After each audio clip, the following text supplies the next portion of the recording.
Hello students, मैं हूं अमन sir, अमन physics Purnia से। और मैं आपके लिए लेकर के आया हूं नया टेस्ट वीडियो सॉल्यूशन। ओके, तो आज मैं टेस्ट 2 सॉल्व करने वाला हूं।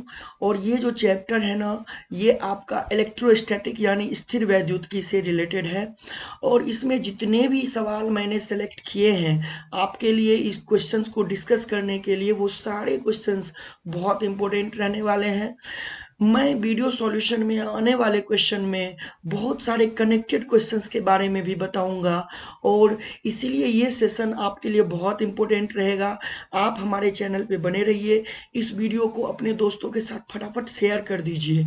और अगर वीडियो अच्छा लगेगा तो लाइक ज़रूर कर दीजिएगा।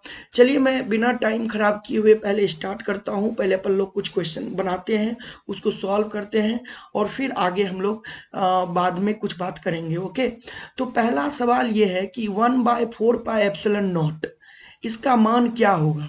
1/4πε0 का मान क्या होगा। तो अपने को पता है कि सर, ये जो हम लोग स्थिर वैद्युत नियतांक, जिसको कुलॉम नियतांक भी कहते हैं, यानी के से सूचित करते हैं, उसका वैल्यू एयर या वैक्यूम के लिए होता है 1/4πε0। और मैग्नीट्यूड में जो बराबर होता है 9 × 10⁻9 के, है ना, जो कि एसआई यूनिट में लिखते हैं। किस यूनिट में? एसआई यूनिट में। तो हम लोग जानते हैं कि सर, दो पॉइंट चार्ज के बीच में जो कुलॉम फोर्स का फॉर्मूला होता है वो होता है K Q1 Q2/r²। तो यहाँ से K का जो यूनिट बन जाएगा वो बन जाएगा न्यूटन मीटर स्क्वायर अपॉन में कुलॉम स्क्वायर। सो कुलॉम स्क्वायर ऊपर जाएगा तो माइनस का क्या हो जाएगा 2। तो यूनिट हो जाएगा कुलॉम का पावर -2, न्यूटन का पावर 1 और मीटर का पावर 2। और वैल्यू हो जाएगा 9 × 10⁻9। और ये किस ऑप्शन में दिया है? तो ऑप्शन ए में दिया है। आप देख लीजिए, 9 × 10 की पावर, है ना, 9, और कुलॉम का पावर -2, न्यूटन का पावर 1 और मीटर का पावर 2। ओके, तो ये हमारा ऑप्शन ए सही आंसर हो जाएगा। अगला सवाल में कह रखा है हम लोगों से कि जो हमें ये बताना है कि यदि दो बिंदु आवेशों के बीच की दूरी बढ़ जाती है तो उसके बीच इलेक्ट्रोस्टैटिक बल क्या होगा। तो बेटा यहाँ देखो, ये फॉर्मूला लिखा हुआ है इलेक्ट्रोस्टैटिक फोर्स का, यानी कुलॉम फोर्स का, है ना, दो बिंदु आवेश के बीच। और कह रहा है दूरी बढ़ रहा है, यानी आर अगर बढ़ेगा, आर बढ़ेगा तो इसका मतलब फोर्स जो होगा वो क्या होगा? घट जाएगा।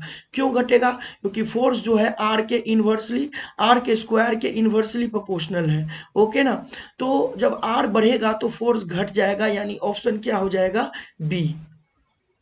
नेक्स्ट क्वेश्चन पे चलते हैं। कह रखा है क्या? स्रोत आवेश Q के कारण R दूरी पर विद्युत क्षेत्र की तीव्रता किसके समानुपाती होता है। तो अपने को पता है कि अगर कोई आवेश Q है और वहां से अपने को R दूरी पर जाना है तो इलेक्ट्रिक फील्ड का फॉर्मूला इस बिंदु पे होगा KQ/r²। यानी E जो है वो 1/r² के समानुपाती होगा। लेकिन यहाँ पे तो 1 में दिया हुआ ही नहीं है, तो अपन लोग क्या करेंगे? r² को ऊपर ले जाएंगे तो ये हो जाएगा r का पावर -2, यानी ऑप्शन डी करेक्ट हो जाएगा। ओके बच्चों, चलिए नेक्स्ट क्वेश्चन पे चलते हैं। नेक्स्ट क्वेश्चन क्या दे रखा है हमें? क्या रखा है? विद्युत फ्लक्स का एसआई मात्रक क्या है। तो विद्युत फ्लक्स हमारा जो है उसको डिनोट करते हैं फाई से। ये अदिश राशि है, ये स्केलर क्वांटिटी है, अदिश राशि है, ध्यान रखिएगा। और फाई का फॉर्मूला होता है E vector dot A vector, और इसको मैग्नीट्यूड वाइज लिखते हैं ई ए कॉस थीटा। जो थीटा हुआ वो ई और बी ए के बीच का एंगल हुआ, जहां ई इलेक्ट्रिक फील्ड है यानी विद्युत क्षेत्र, और ए है एरिया वेक्टर यानी क्षेत्रफल सदिश। ओके, और ये हो गया हमारा किसका फॉर्मूला? फाई का। और अपने को फाई का ऐसा ही मात्रक चाहिए, तो फाई बराबर में चूंकि अपने पास है ई ए कॉस थीटा। ओके ना बच्चों, तो कॉस थीटा का कोई मात्रक नहीं होता, कोई भी ट्रिग्नोमेट्रिकल आइडेंटिटी का कोई भी मात्रक नहीं होता। तो बचा ई और ए दोनों गुना में है, तो ई का हो जाएगा न्यूटन पर कुलॉम। इलेक्ट्रिक फील्ड का ऐसा ही मात्रक न्यूटन पर कुलॉम। इलेक्ट्रिक फील्ड का एक और ऐसा ही मात्रक होता है वोल्ट पर मीटर। ध्यान रखिएगा, दो ऐसा ही मात्रक लिखते हैं ई के लिए। गुना में एरिया के लिए लिखेंगे मीटर स्क्वायर, यानी आंसर हो गया Newton metre square. Okay, coulomb -1, जो कि ऑप्शन सी में है। ठीक है बच्चों, चलिए अगला है हमारा क्वेश्चन नंबर 5। क्या कह रहा है ये देखिए, लघु विद्युत द्विध्रुव के कारण विषुवतीय बिंदु पर अपने केंद्र से, इसको मैं मिटा देता हूं यहाँ पे, अपने केंद्र से r दूरी पर विद्युत क्षेत्र की तीव्रता। तो अपने पास एक शॉर्ट डायपोल है, इलेक्ट्रिक डायपोल है, इधर माइनस क्यू मान लीजिए, इधर प्लस क्यू मान लीजिए, दोनों के बीच की दूरी को हम लोग 2a लेते हैं, तो ये 2a हो गया, ये इसका केंद्र हो गया। विषुवतीय बिंदु बोला है, यानी इस जगह पे पूछ रखा है इलेक्ट्रिक फील्ड।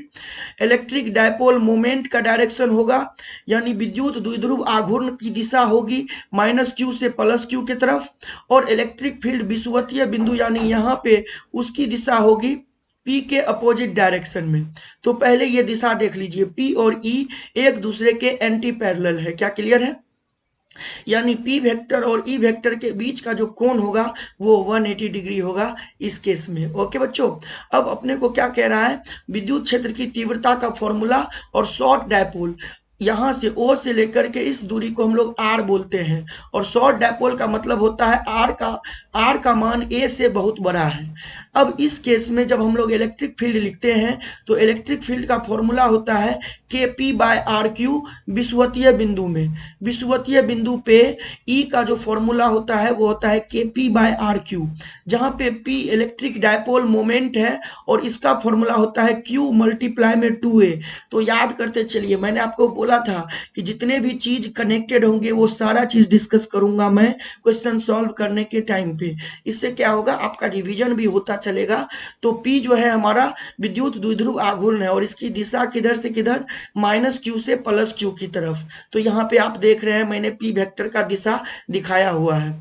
अगर यही इलेक्ट्रिक फील्ड हमें वेक्टर फॉर्म में लिखना होता तो हमारा आंसर होता माइनस का KP वेक्टर बाय RQ। क्या क्लियर है?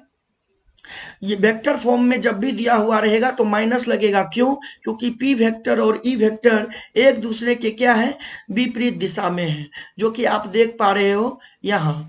ये देखो E का दिशा और ये देखो P का दिशा। ओके, अच्छा यहाँ पे हमसे पूछ लेता E किसके समानुपाती है, तो अपन बोलते 1/r³ के। r³ को ऊपर लेके जाते तो r का पावर -3 के हो जाता। क्या क्लियर है? तो ध्यान देना कि जब डायपोल के कारण E किसके समानुपाती है पूछ दे तो r का पावर -3, ओके ना, और किसके व्युत्क्रमानुपाती है पूछ दे तो r का पावर +3। ओके, चलिए तो यहाँ पे हमारा जो आंसर हो गया वो हमारा बी नंबर हो गया, KP/R³। चूंकि हमको जो है मैग्नीट्यूड में क्वेश्चन पूछा है इसीलिए प्लस में ही आंसर करेंगे। वेक्टर में पूछता तो माइनस में KP वेक्टर बाय R³ लिखते। ओके, अगला क्वेश्चन है, बिंदु आवेश Q के कारण a/2 दूरी पर विद्युत क्षेत्र की तीव्रता क्या होगी। तो यहाँ पे मैं बिंदु आवेश Q बना रहा हूँ और यहाँ से ये दूरी हमारा a/2 है और यहाँ पे E का मान पूछा है। तो फॉर्मूला तो अपने को पता है ही कि E बराबर क्या होता है, बिंदु आवेश के कारण KQ/R² होता है। क्या क्लियर है ना? तो यहाँ पे R का वैल्यू कितना दिया हुआ है वो बस रख दीजिए। तो R दिया हुआ है a/2 और इसका स्क्वायर, तो 2 का स्क्वायर होगा 4, जो पलट के ऊपर चला जाएगा, यानी 4KQ/A² इसका आंसर हो जाएगा, यानी 6 का ऑप्शन हो जाएगा A। नेक्स्ट क्वेश्चन में क्या पूछा है, चालक के अंदर विद्युत क्षेत्र क्या होगा। तो ध्यान रखिए, किसी भी चालक के अंदर विद्युत क्षेत्र जो होता है वो शून्य होता है, 0 होता है। कितना होता है? 0, यानी ऑप्शन कौन सा हो जाएगा? बी हो जाएगा। अगला क्वेश्चन में देखिए, अपने को पूछा है एप्सिलॉन नॉट का मात्रक क्या है। तो एप्सिलॉन नॉट का मात्रक निकालने का अपने पास दो तरीका है। एक तो है F बराबर KQ1Q2/R² से, जो कुलॉम बल है, जहां पे K का मान लिखेंगे निर्वात के लिए 1/4 पाई एप्सिलॉन नॉट, और यहाँ पे Q1 Q2/R²। तो एप्सिलॉन नॉट को F के पास लेके जाइए तो 1/4 पाई F, और ये हो जाएगा Q1 Q2/R²।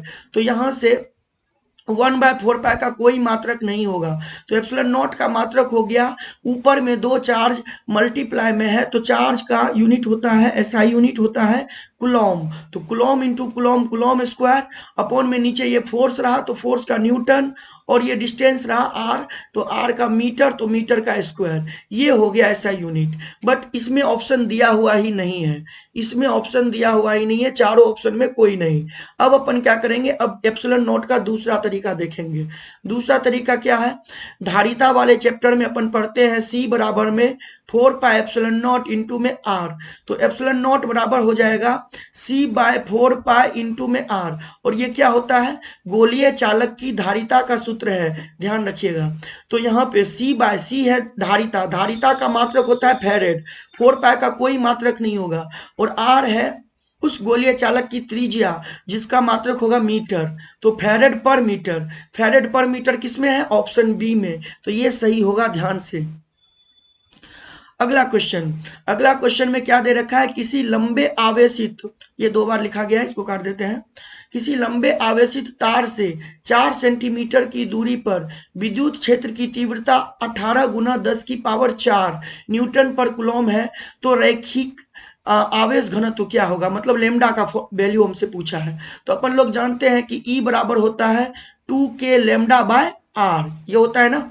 तो यहाँ पे E का मान दिया हुआ है कितना, 18 गुना 10 की पावर 4, और 2k के जगह लिखिए 9 गुना 10 की पावर 9, और गुना में लिखिए लेमडा, अपॉन में R दे रखा है 4 सेंटीमीटर, तो मीटर में बदल लीजिए, तो 10 की पावर माइनस का 2 से गुना करना पड़ेगा। अब 9 गुना 2 18 कट जाएगा, ओके।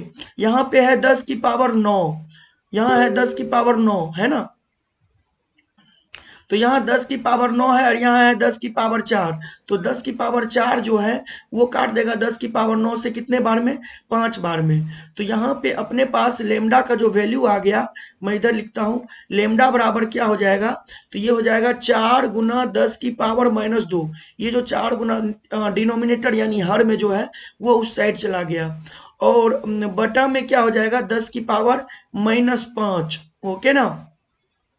तो -5 को ऊपर लेके जाइए, तो ये हो जाएगा कितना, सॉरी 10 की पावर +5, -5 नहीं होगा, 10 की पावर 5 नीचे में जाएगा। अब इसको ऊपर लेके जाइए तो ये -5 हो जाएगा, यानी हो जाएगा 4 गुना 10 की पावर में -7, ये लेमडा का मान हो गया। अब लेमडा रेखीय आवेश घनत्व है, यहाँ से एक और डाटा याद कर लीजिए, total charge by total length, lambda का फॉर्मूला। एक और इसका ऐसा ही मात्रक देख लीजिए, कूलॉम पर मीटर, तो ठीक है, तो मात्रक हो जाएगा कूलॉम पर मीटर। ये देखिए तो कौन से ऑप्शन में है, तो सर जी ये ऑप्शन नंबर ए में है ना, ए में 4 गुना 10 की पावर -7। अगला सवाल 10वां नंबर कह रहा है विद्युत क्षेत्र ई वेक्टर में विद्युत द्विध्रुव आघूर्ण पी वेक्टर के द्विध्रुव पर बल आघूर्ण पूछा है। तो बेटा बल आघूर्ण टॉर्क का फॉर्मूला वेक्टर फॉर्म में हो जाएगा P vector cross E vector, और अगर यही टॉर्क मैग्नीट्यूड में पूछता तो पी ई साइन थीटा लिखते। अगर पूछता टॉर्क का अधिकतम मान कितना होगा, तो अधिकतम मान जब साइन का थीटा का वैल्यू 90 डिग्री होगा तब होगा, और जब अधिकतम मान पूछेगा तो वो हो जाएगा पी गुना ई, क्योंकि साइन का मैक्सिमम वैल्यू होता है 1। क्या क्लियर है, तो मैक्सिमम टॉर्क होता है पीई, लेकिन यहाँ पे केवल टॉर्क का फॉर्मूला पूछा है, वो भी वेक्टर फॉर्म में, तो उसको आप लिखेंगे P vector cross E vector, जो कि ऑप्शन नंबर बी में है। अगला 11 नंबर में क्या दे रखा है, विद्युत क्षेत्र का बीमीय सूत्र पूछ रखा है, विद्युत क्षेत्र का बीमीय सूत्र। तो मैंने अभी आपको बोला था कि इलेक्ट्रिक फील्ड का फॉर्मूला होता है F/Q, ध्यान रखिएगा। तो F क्या होगा, F का बीमीय सूत्र क्या होगा, MLT-2, F है बल, ओके ना, और Q है आवेश, आवेश का बीमीय सूत्र क्या होता है AT, बस इसको लेके चलिए ऊपर, तो ML, T गया ऊपर तो T का पावर -1, और -2 पहले से है तो -2 -1 -3 हो जाएगा, और A को ऊपर लेके जाइए तो A का पावर -1, तो MLT-3A-1, ये कहाँ पे है, ऑप्शन ए में। अगला 12th नंबर में क्या कह रहा है, ये देखिए ये इक्वेशन दिया हुआ है, ध्यान कर लीजिए, ये गॉस लॉ का इक्वेशन है, और ये गॉस लॉ का इक्वेशन है किसके लिए, इलेक्ट्रोस्टैटिक में, तो ऑप्शन डी हो जाएगा। अगला कह रहा है विद्युत फ्लक्स किस पर निर्भर करता है, तो अपने को पता है फाई बराबर लिखते हैं क्यू इन बटा में एप्सिलॉन नॉट, ओके। तो ऑप्शन पढ़ेंगे, कह रहा है बंद सतह के अंदर कुल आवेश पर, बंद सतह के रूप पर, उसके आकार पर, ऊपर के सभी। तो बेटा आपको ध्यान दे देना है कि आकार और रूप पर यह निर्भर करेगा ही नहीं, तो अगर नहीं करेगा बी और सी पे तो डी नंबर भी गलत हो गया, तो बचा क्या, क्यू इन बटा में एप्सिलॉन नॉट, यानी क्यू इन पर, तो क्यू इन क्या है, यानी बंद सतह के अंदर कुल आवेश, ओके, तो ऑप्शन ए हो जाएगा। अगला क्वेश्चन कह रहा है यदि Q यानी आवेश के बारे में बोल रहा है, घन के केंद्र में स्थित है। तो घन के किसी एक फलक के माध्यम से विद्युत फ्लक्स क्या होगा? तो अपने को पता है कि कैसा भी कोई भी क्लोज सरफेस हो, किसी भी टाइप का क्लोज सरफेस हो, उस क्लोज सरफेस के अंदर कोई आवेश रहेगा Q, कोई आवेश रहेगा उस क्लोज सरफेस के अंदर में Q। तो उस बंद सतह से जो फ्लक्स का फॉर्मूला होगा वो होगा Q बटा एप्सिलॉन नॉट। अब चाहे वो सतह गोलाकार ही क्यों ना हो, वो सतह घन ही क्यों ना हो, क्लियर है। लेकिन अपने को पूछा किसी एक फलक से, फलक मतलब एक सिंगल फेस से, तो घन के अंदर में कितने फेस होते हैं? तो दो आगे, दो पीछे और दो ऊपर नीचे, यानी टोटल 6।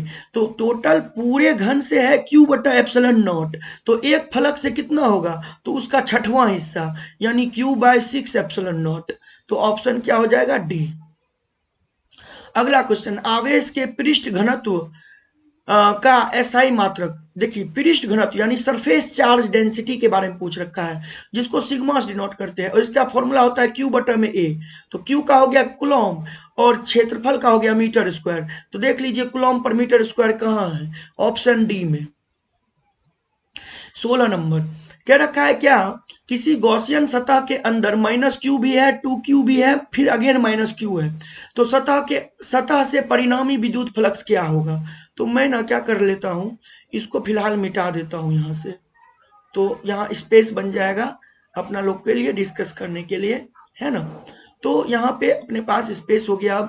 अब मेरे को मान लो एक सतह है, ये बंद सतह है, क्लोज सरफेस है, और यहाँ अंदर में आवेश है -Q भी है, 2Q भी है, और अगेन एक ठो -Q है, टोटल 3 बिंदु आवेश है। तो अपने को पता है कि बंद सतह से फ्लक्स का फॉर्मूला होता है Q इन बटा में एप्सिलॉन नॉट। तो Q इन लिखिए, -Q प्लस का 2Q अगेन -Q, अब बटा में एप्सिलॉन नॉट। ध्यान से देखिएगा, तो -Q होगा -2Q, जो +2Q को काट देगा, यानी न्यूमरेटर यानी अंश में बचेगा 0, और 0 अपॉन एप्सिलॉन नॉट क्या हो जाएगा? 0, यानी ऑप्शन हो जाएगा डी। अगला सवाल पे चलते हैं बच्चों, 17 नंबर का कह रहा है एक बिंदु आवेश इतना मिली कूलॉम का है, उसको खोखले गोले के केंद्र में रखा गया है, इससे फ्लक्स पूछा है। तो आपको तो पता है, अभी बताया मैंने, फ्लक्स बराबर में Q इन बटा एप्सिलॉन नॉट।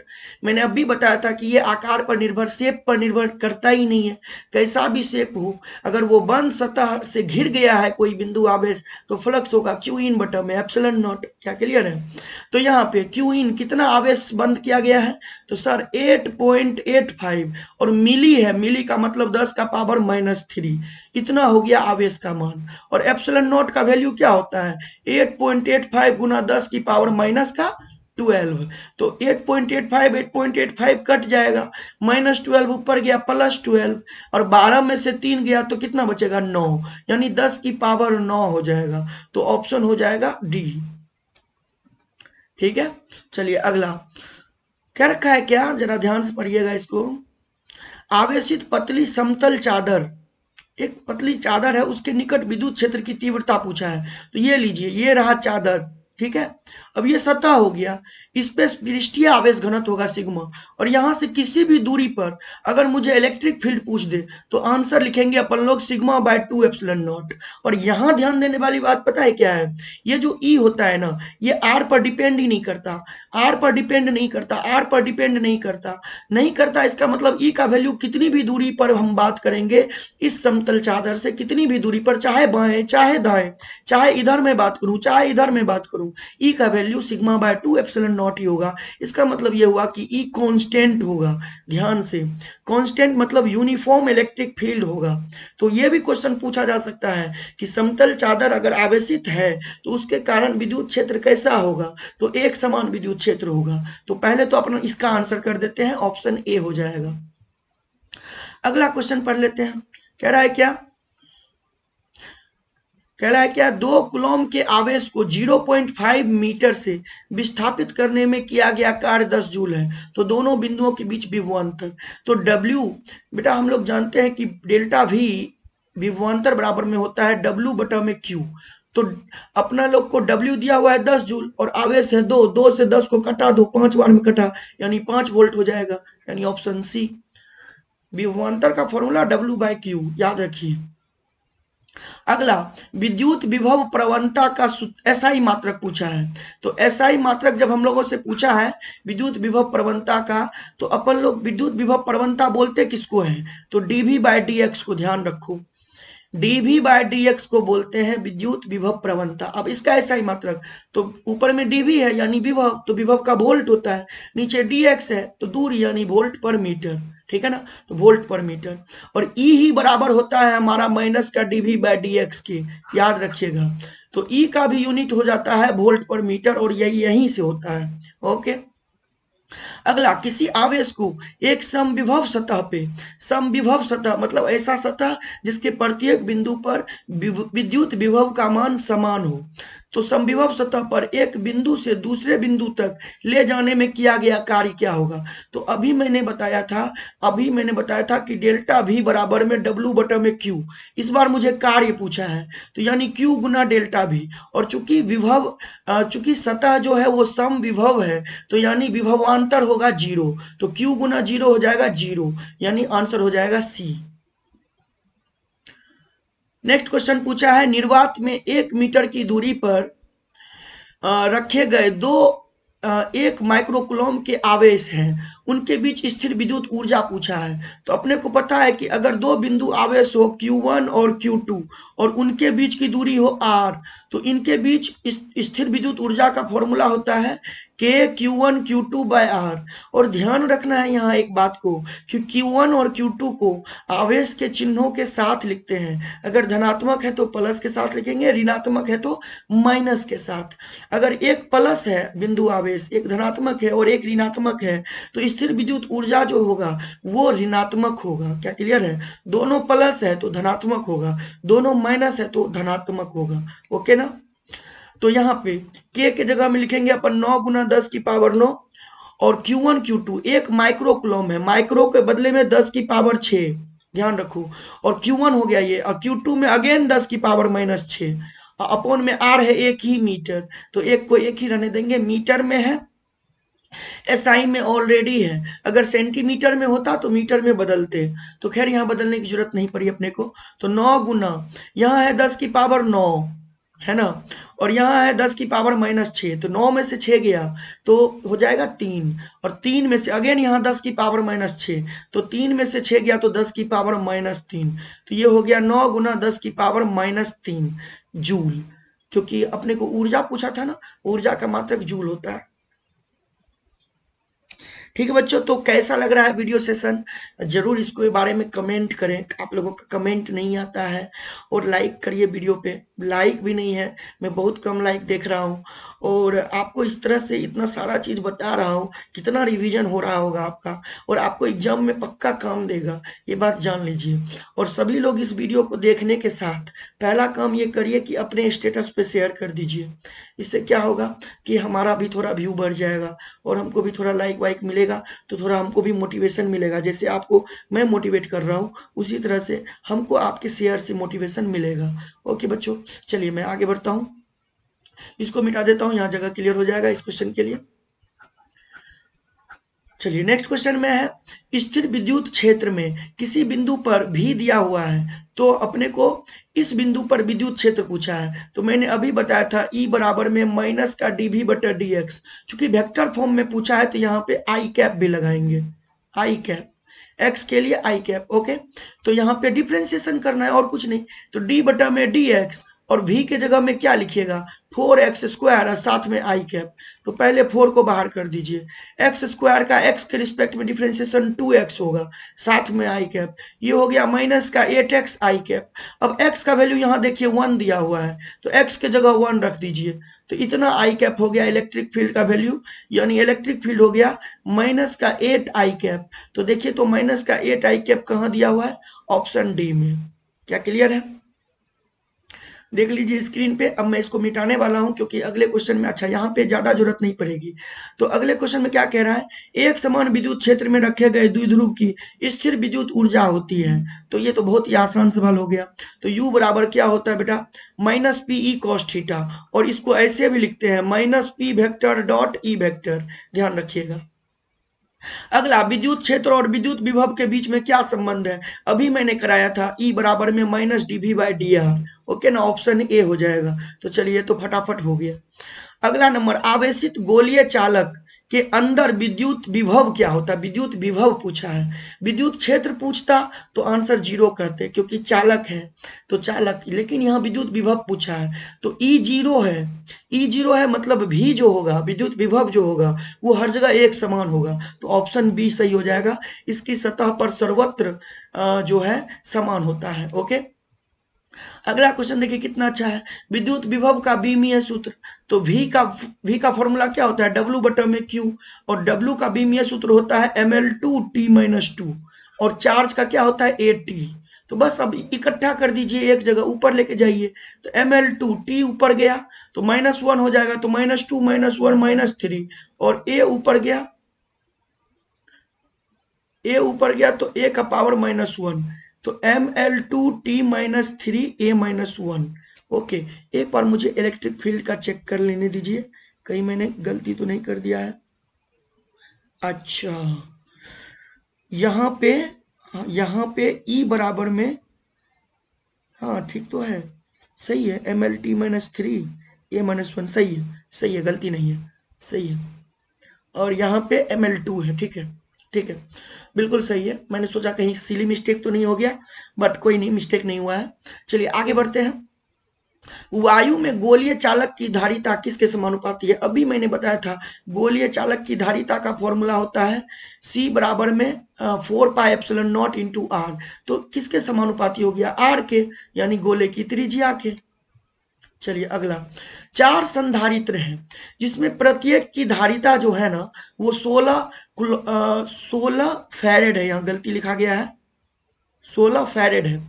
ओके, श्रेणी क्रम में जोड़े गए हैं तो समतुल्य धारिता क्या होगी? तो जब भी श्रेणी क्रम में कैपेसिटर जोड़ा जाए और आपसे पूछ दे सी इक्विवेलेंट और सबका वैल्यू सेम हो, तो जितना वैल्यू दिया हुआ है एक कैपेसिटर का, यानी सी मान लीजिए, ठीक है, और जितनी बार है उससे भागा कर दीजिए।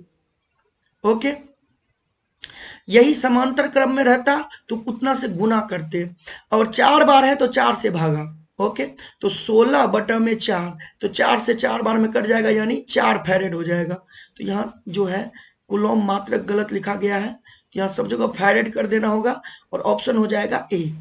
Okay, 4 farad. अगला, जब समांतर प्लेट वायु संधारित्र के प्लेटों के बीच की दूरी बढ़ाई जाती है तो इसकी धारिता, सबसे पहले वायु संधारित्र है तो वायु संधारित्र के लिए सी का फॉर्मूला होता है ε0 A/d। ओके, डी क्या होता है? इस इनके प्लेटों के बीच की दूरी, ये होता है डी। अब दूरी बढ़ाया जा रहा है तो डी बढ़ेगा तो ऑब्वियस सी बात है सी घटेगा, दूरी बढ़ाया गया है तो सी घटेगा, ऑप्शन खत्म। जब भी इस तरह का सवाल होना, कौन बढ़ेगा कौन घटेगा, तो ये तुक्के मत मारा करो, ये फॉर्मूला से रिलेटेड होता है, तुरंत फॉर्मूला के पास जाया करो और वहां से अपना सवाल को डील किया करो। क्या क्लियर है? ऐसे रटने से नहीं होगा, समझिए उस चीज को। अगला क्या रखा है, क्या किसी घिरे हुए बंद पृष्ठ पर विद्युतीय फ्लक्स भीतर स्थित आवेश का क्या होता है? तो अपने को पता है कि फाई क्लोज सरफेस से होता है क्यू इन बटा में एप्सिलॉन नॉट। क्या मैं इसको लिख सकता हूँ क्यू इन गुना में 1/ε0? बिल्कुल। तो पूछ रहा है क्वेश्चन में कि क्यू इन का जो होता है ये क्या होता है, तो ये गुना होता है, 1/ε0 गुना होता है, यानी ऑप्शन ए है ना, फाई के बारे में पूछा गया था। अगला, किसी समांतर प्लेट संधारित्र के दोनों प्लेटों के बीच एकांक आयतन में संचित ऊर्जा का मान क्या होता है? एकांक आयतन में, यानी ऊर्जा घनत्व पूछ रहा है हमसे। क्या क्लियर है? और ये होता है 12ε0 E², जो कि कहाँ है? बी में। अगला, यदि 4 माइक्रोफैरेड धारिता वाले संधारित्र को 10 वोल्ट तक आवेशित किया जाए, है ना, यानी 10 वोल्ट वाले बैटरी से जोड़ करके उसको चार्ज करें तो उस पर कितना आवेश जमा हो जाएगा? तो सिंपल सी बात है, Q बराबर लिखेंगे CV, ठीक है ना। तो C कितना है? 4 गुना में 10, 4 गुना 10 40, 40 माइक्रो कूलम कहाँ पे है? ऑप्शन सी में। अगला क्वेश्चन क्या है, 64 समरूप बूंदे हैं, इनमें प्रत्येक की धारिता है 4 माइक्रोफैरेड, ये सारे मिल करके एक बड़ा बूंद बनाते हैं, बड़े बूंद की धारिता क्या होगी। तो मैं क्लास में भी पढ़ाया हूं और कई बार बताया हूं, सी बिग बराबर लिखते हैं n का पावर 1/3 अगुना में सी स्मॉल। तो प्रत्येक छोटे बूंद की धारिता है 4 माइक्रोफैरेड और टोटल 64 बूंद है, तो 64 यहाँ लिखिए, यहाँ 1/3 और यहाँ 4, तो 64 का पावर 1/3 यानी 4 का क्यूब 64 हो गया, यहाँ पे 1/3 तो 3 से 3 कट जाएगा और गुना में 4, तो 4 चौका कितना हो गया 16 माइक्रोफैरेड हो जाएगा, है कहीं पे, ऑप्शन डी में है। अगला, किसी द्विध्रुव को एक समान विद्युत क्षेत्र में रखा गया है, उस पर परिणामी विद्युत बल क्या होगा। तो जब भी एक समान विद्युत क्षेत्र में रखोगे ना, तो नेट फोर्स हमेशा ध्यान रखना 0 होगा, और जब एक समान विद्युत क्षेत्र में नहीं होगा, असमान विद्युत क्षेत्र में होगा, तो नेट फोर्स 0 उस केस में नहीं होगा। क्या क्लियर है? तो नेट फोर्स हमेशा 0 होगा, ऑप्शन ए। अगला, 20 माइक्रोफैरेड धारिता का एक संधारित्र 10 वोल्ट विभव तक आवेशित किया जाता है। ओके, इसमें संचित ऊर्जा कितनी होगी। तो U बराबर में आप लगाइए formula half C B square. U का एक दो और फॉर्मूला है, एक है क्यू स्क्वायर बाय 2c और एक है यू का हाफ Q इंटू भी, ये सब भी याद रखना है आपको। फिलहाल ये यहाँ से बन जाएगा, तो यहाँ पे हाफ, C के जगह में 20 और V का स्क्वायर यानी 10 का स्क्वायर यानी 100, तो 2 से 20 कटा कितने बार में 10 बार में, यानी ये हो गया 1000 माइक्रो जूल। अब माइक्रो जूल है तो माइक्रो को बदलिए, तो ये हो जाएगा 1000 गुना 10 की पावर -6 जूल। अब यहाँ पे 10 की पावर -3 जूल बचा, 10 की पावर -3 को मिली बोलते हैं, यानी ये बन गया 1 मिली जूल, तो ऑप्शन हो जाएगा डी। इस तरह से यूनिट में भी आपको घुमाया जा सकता है। अगला क्या है बेटा, एक कुलोम कितने के बराबर होता है, ये तो सब लोग जानते हो, 3 गुना 10 की पावर 9 स्टैट कुलोम के या ईएसयू के। समान प्रकृति के बिंदु आवेश क्या करते हैं, तो ऑब्वियस सी बात है एक दूसरे को प्रतिकर्षित करते हैं। अगला, एक धनात्मक बिंदु आवेश Q के कारण R दूरी पर विद्युत क्षेत्र की तीव्रता सदिश रूप में कितना होगा, तो ये लिख लीजिए, E वेक्टर बराबर में KQ बटा में R क्यूब और यहाँ पे R वेक्टर, तो है कहीं पे, हाँ बी में है, ध्यान से देखेंगे बी में है। देखिए अगला, समविभव पृष्ठ तथा विद्युत क्षेत्र रेखाएं, इनके बीच का कोण कितना होता है। ध्यान रखिएगा, समविभव पृष्ठ पे विद्युत क्षेत्र रेखाएं लंबवत होती हैं, यानी उनके बीच का कोण 90 डिग्री। अगला, विद्युत क्षेत्र रेखाओं की दिशा में विद्युत विभव क्या होता है, तो ध्यान से देखिएगा, विद्युत क्षेत्र रेखा की दिशा में विद्युत विभव का मान, अगर यहाँ पे V1 है और यहाँ पे V2 है और ये विद्युत क्षेत्र जा रहा है लेफ्ट टू राइट, तो V1 ज्यादा होगा V2 से, ध्यान रखिएगा। इसका मतलब विद्युत क्षेत्र रेखाओं की दिशा में विद्युत विभव का मान घटता है, ऑप्शन बी। और विपरीत दिशा में पूछता, विद्युत क्षेत्र रेखा के विपरीत दिशा में, तब विद्युत विभव का मान बढ़ता। क्या क्लियर है? अगला कह रहा है किसी वलय यानी रिंग की त्रिज्या r है, उस पर कुल आवेश q है, ये रिंग हो गया, इस पर त्रिज्या r और कुल आवेश है q। तो कह रहा है इसके केंद्र पर विद्युत विभव क्या होगा, तो केंद्र पर अगर E पूछता ना, E केंद्र पर सेंटर पर पूछता तो आंसर करते 0। ध्यान रखना, वलय के केंद्र पर अगर वो एक समान आवेश से आवेशित है ना, तब केंद्र पे इलेक्ट्रिक फील्ड होगा 0, लेकिन विद्युत विभव 0 नहीं होगा। ध्यान से, यहाँ 0 बरगलाने के लिए है, 0 नहीं होगा। तो V बराबर क्या होगा KQ/R। तो ये कहाँ पे है, तो ऑप्शन डी में होगा। अगर सी में नहीं है, ABC में नहीं है, तो डी में होगा। 1 फैरेड कितने के बराबर होता है, तो अपने लोग को पता है कि जब अपन लोग फैरेड के बारे में बात करते हैं तो C बराबर में क्या लिखते हैं, Q बटा में V। ओके, तो Q क्या है हमारा, Q क्या है चार्ज और V क्या है वोल्ट है। Q क्या है चार्ज और V क्या है वोल्ट है। तो 1 फैरेड हो जाएगा, चार्ज को जब हम लोग स्टेट कुलोम में बदलेंगे तो 1 कुलोम बराबर में कितना होता है, 3 गुना 10 की पावर 9 स्टेट कुलोम।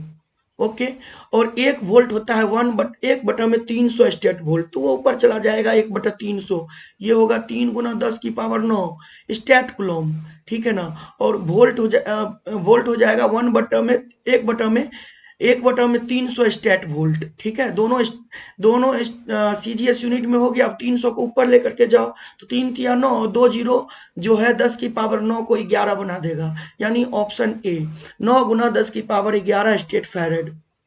अगला, संधारित्र के प्लेट पर लगने वाला बल कितना होता है? तो ये ध्यान दीजिए, ये रहा प्लेट, तो एक प्लेट दूसरे प्लेट पे बल लगाएगा, ये ध्यान रखना है। तो इस एक प्लेट के कारण यहाँ पे अगर ये पॉजिटिव है, ये नेगेटिव है, तो इस एक प्लेट के कारण, इस पॉजिटिव के कारण यहाँ पे इलेक्ट्रिक फील्ड इधर होगा, जो कितना होगा, सिग्मा बाय 2 एप्सिलॉन नॉट, ठीक है। ये इतना होगा, क्या क्लियर है? अब फोर्स, अगर इस पे चार्ज है माइनस क्यू, ठीक है, तो पहले सिग्मा को तो लिख लो क्यू बटा में ए, तो इलेक्ट्रिक फील्ड हो जाएगा क्यू बटा में 2a एप्सिलॉन नॉट।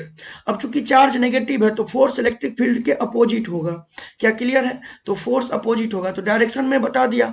अब फोर्स निकालना है तो क्यू गुना ई करोगे, ठीक है ना। तो क्यू गुना क्यू हो जाएगा क्यू स्क्वायर, अब बटा में 2a एप्सिलॉन नॉट, तो है कहीं पे, ये ऑप्शन सी पे है। ओके बच्चों, चलिए, अगर अपने को पूछता ना कि समांतर प्लेट संधारित्र है, ठीक है, इस पर यहाँ पे प्लस क्यू है, यहाँ माइनस क्यू होता है, ठीक है ना, आवेश सेम होता है, तो आवेश सेम होता है। और ये देखो यहाँ बना देता हूँ, ये समांतर प्लेट संधारित्र है, एक पर प्लस क्यू होता है और एक पर माइनस क्यू। अपने को पूछता कि संधारित्र पर कुल आवेश कितना है, तो जीरो बोलते, क्योंकि दोनों को जोड़ेंगे तो जीरो होगा। उसी तरह से पूछे ना कि विद्युत द्विध्रुव के लिए कुल आवेश कितना है, तो विद्युत द्विध्रुव में भी कुल आवेश जीरो होता है। उसी तरह से ये पूछे ना कि किसी बंद सतह के अंदर में कितने भी चाहे विद्युत द्विध्रुव रखे गए हों, कितने भी, 1 2 5 10 n, है ना, अगर पूछ दे कि बंद सतह से फ्लक्स कितना होगा, तो वो भी जीरो होगा। क्या ये सारी बातें आपने सुनी ध्यान से ना? अच्छा, यहाँ पे ये हो गया। अगर हमसे पूछता कि इसके बीच में इलेक्ट्रिक फील्ड कितना होगा, समांतर प्लेट संधारित्र के बीच में कहीं भी, तो वो होता सिग्मा बटा एप्सिलॉन नॉट। ध्यान रखें, एक प्लेट की वजह से कितना होगा इलेक्ट्रिक फील्ड, तो सिग्मा बटा में 2 एप्सिलॉन नॉट। लेकिन इन दोनों की वजह से बीच में कहीं भी क्या होगा, तो सिग्मा बटा एप्सिलॉन नॉट। क्या क्लियर है? आपसे पूछे कि समांतर प्लेट संधारित्र में ऊर्जा किस रूप में स्टोर्ड रहती है, तो आपको बोलना है विद्युत क्षेत्र के रूप में। आपसे पूछे कि समांतर प्लेट संधारित्र में जो इलेक्ट्रिक फील्ड होता है वो किस नेचर का होता है, तो आपको बोलना है यूनिफॉर्म इलेक्ट्रिक फील्ड होता है, एक समान विद्युत क्षेत्र होता है, इनके बीच में एक समान विद्युत क्षेत्र होता है। एक समान विद्युत क्षेत्र को बनाना है तो लाइन के बीच में गैप सेम रखेंगे, क्या क्लियर है? और दिशा भी समान रहेगी। चलिए, यहाँ तक सीख गए अपन लोग, बहुत सारा मैंने एक्स्ट्रा आइडिया दिया है इस क्वेश्चन के लिए। अगला क्या रखा है, क्या परावैद्युत स्थिरांक के और विद्युत प्रवृत्ति जाए ई के बीच में संबंध क्या होता है, तो के बराबर में 1 प्लस जाए ई, याद रखिए। अगला क्या रखा है, समान पृष्ठीय आवेश घनत्व सिग्मा वाली दो समांतर प्लेटों के बीच विद्युत क्षेत्र क्या है। अब देखो यहाँ थोड़ा उल्टा हो गया, ये भी सिग्मा, ये भी सिग्मा, अब यहाँ बीच में पूछ ले तो आंसर होगा जीरो। क्यों? इस सिग्मा के कारण, ये लेफ्ट वाले सिग्मा के कारण इलेक्ट्रिक फील्ड इधर होगा, और इस वाले सिग्मा के कारण इलेक्ट्रिक फील्ड इधर होगा, और वैल्यू में सेम होगा, क्योंकि मैंने बताया था ये दूरी पर निर्भर नहीं करता। तो sigma bye 2 epsilon not left भी होगा राइट भी होगा, दोनों तरफ होगा। जब दोनों तरफ होगा तो एक दूसरे को कैंसिल कर देगा, यानी आंसर जीरो। अगर मेरे से ये पूछता कि बताओ इस जगह पे क्या होगा, तो इस सिग्मा के कारण भी इलेक्ट्रिक फील्ड इधर होता और इस सिग्मा के कारण भी इलेक्ट्रिक फील्ड इधर होता, तब दोनों को जोड़ते तो हो जाता सिग्मा बाय एप्सिलॉन नॉट, तब ऑप्शन बी सही होता। लेकिन ये नहीं पूछा है हमको, दोनों प्लेट के बीच में पूछा है। अगर हमसे ये दे देता कि एक सिग्मा है और एक माइनस सिग्मा है, तब बीच में बताओ, तो प्लस सिग्मा के कारण इलेक्ट्रिक फील्ड इधर होगा, अब माइनस सिग्मा के कारण भी इलेक्ट्रिक फील्ड उधर ही होगा, तब दोनों सेम डायरेक्शन में होगा, तब बीच में जीरो नहीं होगा, तब दोनों ऐड हो जाएगा तो सिग्मा बटा एप्सिलॉन नॉट। क्या क्लियर है? अब यहाँ बाहर में पूछेगा इस केस में, तब बाहर वाला जीरो हो जाएगा, यहाँ इलेक्ट्रिक फील्ड जीरो हो जाएगा, यहाँ भी इलेक्ट्रिक फील्ड जीरो हो जाएगा। क्यों? इस सिग्मा के कारण यहाँ पे बाहर, और माइनस वाले के कारण सिग्मा के कारण अंदर, तो दोनों जब अपोजिट हो जाए तो जीरो, जब सेम डायरेक्शन हो जाए तो ऐड करेंगे, तब सिग्मा बाय एप्सिलॉन नॉट।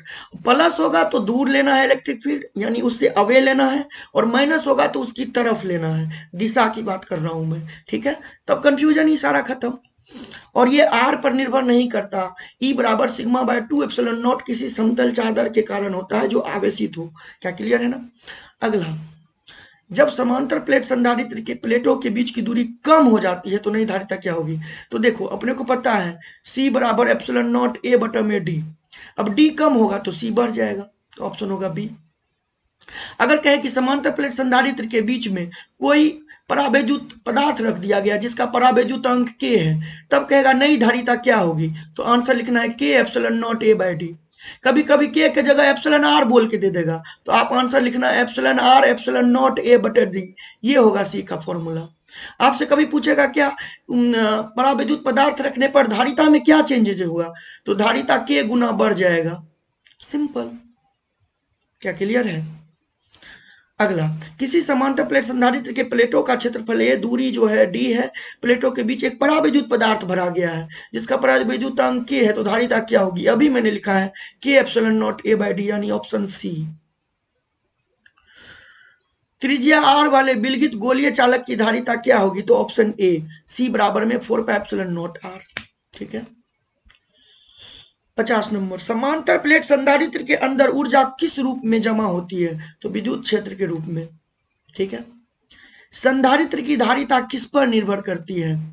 तो संधारित्र के प्लेटों के आवेश पर, संधारित्र के प्लेटों के बीच विभवांतर पर, प्लेटों के आकार एवं प्लेटों के बीच मौजूद माध्यम पर। ये सही जवाब है।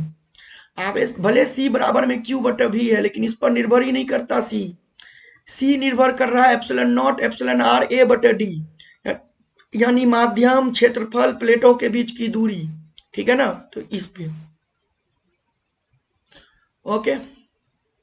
अगला, एक संधारित्र की दो समांतर प्लेटों के बीच संधारित्र दे रखा है, तो ये संधारित्र हो गया, मतलब जितना इस पे प्लस होगा उतना इस पे माइनस होगा, उतना ही आवेश। दो समांतर प्लेटों के बीच विद्युत क्षेत्र कितना होता है? तो मैंने अभी बताया, इसके बीच में पूछेगा विद्युत क्षेत्र, तो सिग्मा बटा एप्सिलॉन नॉट बोलना। क्यों? प्लस के कारण इलेक्ट्रिक फील्ड इधर, माइनस के कारण भी इधर, और दोनों जो होगा वो होगा सिग्मा बटा 2 एप्सिलॉन नॉट, और फिर से सिग्मा बटा 2 एप्सिलॉन नॉट, जोड़ोगे तो सिग्मा बटा एप्सिलॉन नॉट। क्लियर है? अगर समांतर प्लेट संधारित्र के बाहर इलेक्ट्रिक फील्ड किधर भी साइड पूछ दिया तो आंसर 0। क्यों? मान लो यहां पूछ दिया, तो प्लस क्यू के कारण इलेक्ट्रिक फील्ड इधर, माइनस क्यू के कारण इधर, देखो दोनों एक दूसरे के विपरीत हो गया है ना। तो फिलहाल इस क्वेश्चन का आंसर बी हो जाएगा। अगला है धारिता का बी में सूत्र, देखिए कितना शानदार है। सी बराबर में क्यू बटा में भी। अब क्यू का तो आपको पता है ए टी, है ना, और वी का क्या हो जाएगा?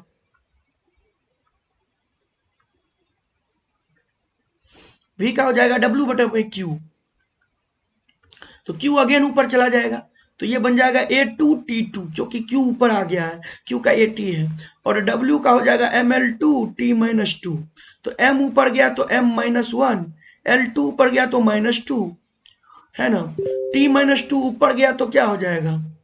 T-2 ऊपर गया तो T+2, और ऊपर में भी 2 है तो 4 हो जाएगा, और A2 तो है ही। तो चलो मिलाते हैं, कौन सा मिला?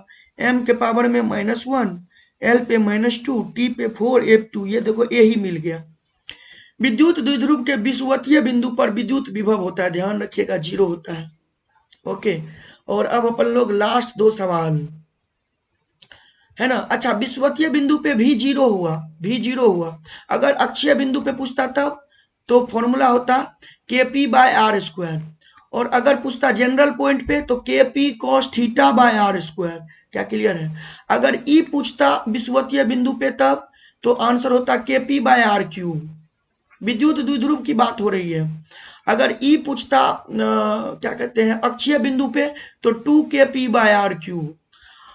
ओके, और अगर ई पूछे हमारा जनरल पॉइंट पे तो KP by r cube root के अंडर में 1 प्लस 3 cos स्क्वायर थीटा।